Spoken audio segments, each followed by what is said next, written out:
তাহলে ফ্রেজাল ভার্বের আজকে ডে 2, অর্থাৎ এই কটা ফ্রেজাল ভার্ব করতে পারলে এর বাইরে কিছু আসবে না। কিন্তু হ্যাঁ, আমরা কিছু এক্সেপশনাল করে রাখবো, যেগুলো হয়তো আগামী ক্লাসে বলবো। এগুলো মন দিয়ে সুন্দর করে বুঝে নাও, এবং প্রত্যেকটা ভার্বের ফার্স্ট ফর্ম, সেকেন্ড ফর্ম এবং থার্ড ফর্ম কিন্তু জেনে রাখতে হবে।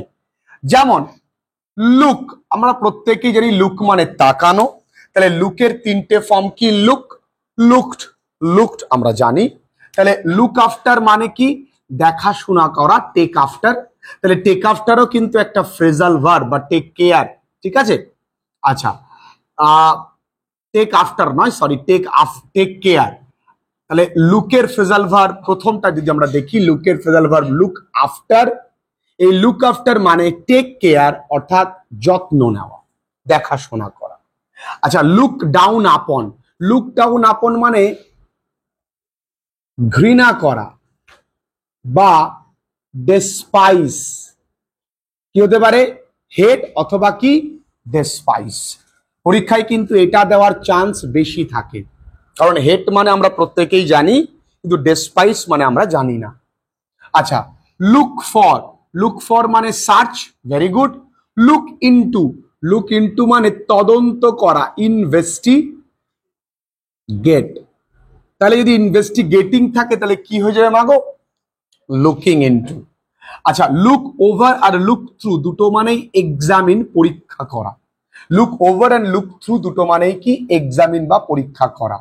Look up to, respect, look up to তার মানে I look up to my English teacher, আমি আমার ইংরেজি শিক্ষককে সম্মান করি, রেসপেক্ট করি, ঠিক আছে? Look up two. এবার টেক, টেকের ক্ষেত্রে আমরা দেখি টেক আফটার, পরীক্ষায় প্রচুর দেয়। টেক আফটার মানে রিজেম্বল, রিজেম্বল মানে কি? সাদৃশ্য, সাদৃশ্য দন্তস্ব তো নাকি রে? সাদৃশ্য, সাদৃশ্য মানে কি?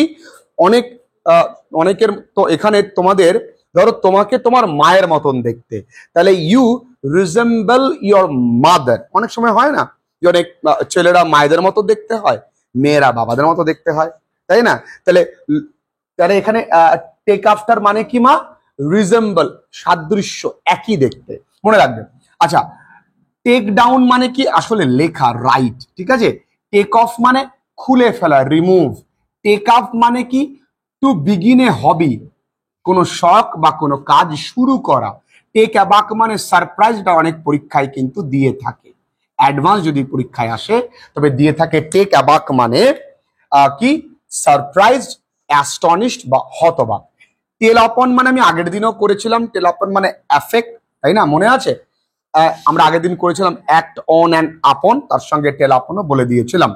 টার্ন ডাউন, টার্ন ডাউন মানে রিফিউজ, প্রত্যাখ্যান করা। টার্ন অ্যাবাউট অথবা রাউন্ড, যাই আসুক না কেন তার মানে হচ্ছে ঘুরে দাঁড়ানো। টার্ন অন মানে জ্বালানো বা শুরু করা, আমরা যদি সুইচটাকে টার্ন অন করি তাহলে লাইটটা জ্বালাই বা শুরু করি। টার্ন অফ মানে বন্ধ করা, তাই না? আমরা যদি কোনো একটা মেশিন ধরো মিক্সার গ্রাইন্ডার, সেটা যদি আমরা অন করি তাহলে টার্ন অন করি, অফ করলে বন্ধ করি, turn on, turn off, very easy. Make, আমরা জানি মেয়েরা কি করে? মেকআপ করে। মেকআপ মানে কি? কম্পেনসেট। মেয়েদের মুখে গাদা গাদা ক্ষতি থাকে, অর্থাৎ হয়তো বলিরেখা থাকলো, হয়তো পিম্পলস থাকলো, তখন মেয়েরা কি করে? সেটা মেকআপ দিয়ে মানানোর চেষ্টা করে। এই মেকআপ মানে কম্পেনসেট বা ক্ষতিপূরণ। আচ্ছা, একই রকম ভাবে মেক আউট, মেক আউট মানে বুঝতে পারা, আন্ডারস্ট্যান্ড। তাহলে মেকের তিনটে ফর্ম কিন্তু make, made are made.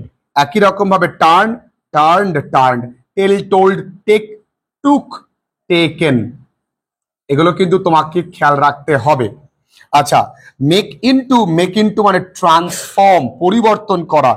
Make over, make over মানে চেঞ্জিং ওনারশিপ।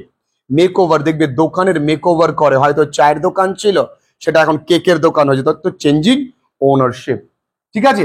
চলো 14 দাগে আমরা আসি। 14 গো, গো থ্রু মানে আমরা প্রত্যেকেই জানি রিড, এটা বহুবার আমাদেরকে করতে হবে। রিড মানে পড়া, তোমরা জানো। তাহলে গো, ওয়েন্ট, এরপরে কি? গান। তাহলে গো থ্রু, ওয়েন্ট থ্রু আর গান থ্রু, ঠিক আছে? গো অন মানে কন্টিনিউ, চলতে থাকা। গো ডাউন মানে ডিক্রিজ, কমে আসা। আর যেটাকে আমরা গোডাউন, গোডাউন, গোডাউন বলি, ওটা আসলে গুড ওনস, মানে যেখানে মালিক কি করে নিজের দায়িত্বে জিনিসপত্র মজুত করে রাখে। Good, GOODS, goods. Give up মানে কি বশ্যতা স্বীকার করা বা বশ্যতা স্বীকার করা, ঠিক আছে, ত্যাগ করা আর কি। গিভ ইন মানে সারান্ডার, আর গিভ আওয়ে মানে ডিস্ট্রিবিউট। আমরা যেটাকে স্যালেন্ডার বলে থাকি, এতদিন শুনে আসছি স্যালেন্ডার, হ্যান্ডস আপ স্যালেন্ডার, ওটা আসলে স্যালেন্ডার নয়, সারান্ডার। কি সারান্ডার। গিভ আপ মানে ডিস্ট্রিবিউট, বিতরণ করা। ব্রাস্ট, আমরা অনেক সময় বলি বাস্ট হয়ে গেছে, বাস্ট, ওটা আসলে বাস্ট, তাই না? বাস্ট ইনটু মানে কান্নায় ফেটে পড়া, বাস্ট আউট মানে হাসিতে ফেটে পড়া, হঠাৎ করে, এটা বাস্ট আউট, এটা কি burst into. Clear? Cut down মানে রিডিউস, কাট ডাউন মানে কি রিডিউস, রিডিউস মানে কমানো। আচ্ছা, ডিলের দুটো হয়, একটা ডিল ইন হয়, ডিল ইন মানে ডুইং বিজনেস, ব্যবসা করা, আর ডিল উইথ এটা হয় বিহেভ। আচ্ছা, এই ব্রাস্ট এর কোনো পরিবর্তন নেই, তিনটেই এক।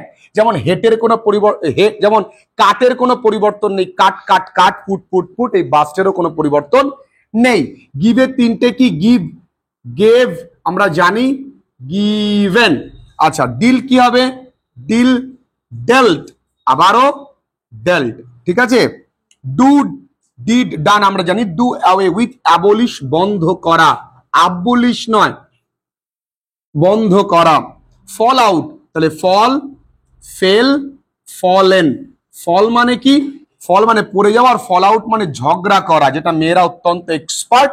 কিপ আপ, কিপ কি হবে, কেপ। তাহলে কিপ আপটা কি হলো, কিপ আপ মানে মেইনটেইন করা, তাই না? আমি তোমাকে বললাম তুই খুব ভালো পরীক্ষা দিলে, বললাম কিপ আপ দিস মানে এটাকে মেইনটেইন করো। আচ্ছা, সেট ইন মানে শুরু করা, সেট আউট বা সেট অফ মানে যাত্রা শুরু করা। আমি কোথায় যদি যাত্রা শুরু করি, অর্থাৎ যাত্রা পালা নয়, কোনো জায়গায় যাওয়াটাকে বলা হচ্ছে। আর সেট আপ মানে স্টাবলিশ, প্রতিষ্ঠা করা। এই সেটের তিনটেই কিন্তু এক, সেট, এর কোনো পরিবর্তন নেই। এই টোটালটুকু, এইটুকুনি ফ্রেজাল ভার্ব করতে পারলে আমরা দুটো ক্লাসে আমরা ফ্রেজাল ভার্ব কমপ্লিট করে দিয়েছি। হ্যাঁ, কিছু ব্যতিক্রম থাকে, সেগুলোও আমরা করিয়ে দেব। আগে এই দুটো ভালো করে বোঝো, যাতে তোমাদের লেভেল পর্যন্ত কোনো রকম কোনো সমস্যা তোমাদের না আসে রিগার্ডিং ফ্রেজাল ভার্ব। আমরা আগের ক্লাসে আলোচনা করেছি কেন ফ্রেজাল ভার্বকে ফ্রেজাল ভার্ব বলা হয়, কেন এটাকে গ্রুপ ভার্ব বলা হয়, এবং এটা আরো একটা নাম আছে ভার্বাল ফ্রেজ, সেটা নিয়ে আমরা আলোচনা করেছি। কিভাবে পরীক্ষায় থাকে সেটা নিয়েও আলোচনা করেছি। ক্লিয়ার? তো আজকে ক্লাসটা এখানেই শেষ, মন দিয়ে দেখো।